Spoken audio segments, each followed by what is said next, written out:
Paris অলিম্পিকে পরাজিত এক মায়ের কান্না ভেজা চোখের জল কাঁদালো উপস্থিত সবাইকে।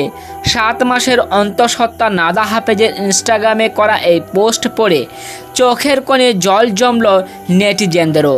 তবে পরাজিত নাদা হাফেজের এই গল্পটা প্যারিস অলিম্পিকে পরাজয়ের নয়, বরং মাতৃত্বের জয় পেল এখানেই। প্যারিস থেকে ফিরে নাদা হাফেজ তার ইনস্টাগ্রামে লিখেন, আপনাদের হয়তো মনে হতেই পারে যে পোডিয়ামে 2 জন খেলোয়াড় লড়াই করেছেন। হ্যাঁ, সংখ্যাটা 2 জন নয়, 3 জন। আমি আমার প্রতিদ্বন্দ্বীর পাশাপাশি ছিল এখনও পৃথিবীতে আলো না দেখা আমার সন্তান। 26 বছর বয়সী নাদা হাফেজ ব্যক্তিগত সবার ইভেন্টে পৌঁছে যায়। নিজের প্রথম ম্যাচ জিতে 16তে পৌঁছে গিয়েছিলেন নাদা হাফেজ, তবে সেখানে পরাজিত হতে হয় তাকে। তারপরই নিজেকে অন্তঃসত্ত্বা ঘোষণা করেন নাদা হাফেজ।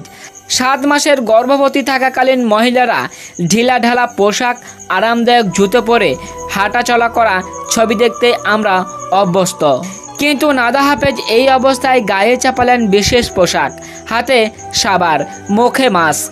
অলিম্পিকে দেশের প্রতিনিধিত্ব করতে হবে যে।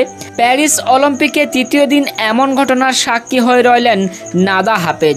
7 মাসের গর্ভবতী হওয়ার সত্ত্বেও নাদা শুধু অলিম্পিকে অংশ নিলেন না, জিতলেন একটি ম্যাচও। হ্যাঁ, এমন পরিস্থিতিতে অলিম্পিকে অংশগ্রহণ করা কতটা কঠিন তা নাদার এই ইনস্টাগ্রাম পোস্ট দেখলেই বোঝা যায়। তবে রাউন্ড অফ 16তে পৌঁছানোর জন্য তিনি গর্বিত। শারীরিক এবং মানসিক আমার সন্তান এবং আমি অনেক চ্যালেঞ্জিংয়ের সম্মুখীন হয়েছি, এমনটাই লিখেন ইনস্টাগ্রামে নাদা হাফেজ। গর্ভবতী হওয়ার এই সময়টা এমনিতেই কঠিন, অপরন্ত জীবন এবং খেলোয়াড় হিসাবে ভারসাম্য রাখাটা আরও কঠিন, তবে আনন্দদায়কও বটে।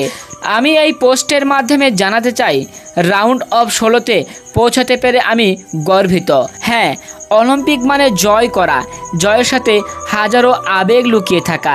কেউ দেশের জন্য প্রথমবার সোনাজয়ী হয়, কেউ আবার অল্পের জন্য মিস করে যান, তবে খেলোয়াড়রা কখনোই তাদের মনোবল হারান না। নাদা হাফেজের পেটের সন্তান ভূমিষ্ঠ হয়ে যেদিন জানতে পারবে তার মা তাকে পেটে নিয়ে বিশ্ব দরবারে নিজেকে উপস্থাপন করেছিলেন, সেদিন সন্তানের কাছে তার মাই যে গর্বিত মা হবেন তা আর বলার অপেক্ষা রাখে না। হ্যাঁ, এমন মাকে 100 কোটি মানুষ আজ কুর্নিশ জানাচ্ছে। এভাবেই দেশের জন্য লড়াটা যে একটা কঠিন চ্যালেঞ্জিংয়ের ব্যাপার।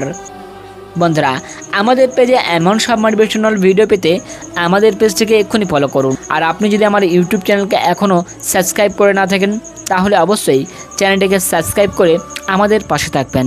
ধন্যবাদ।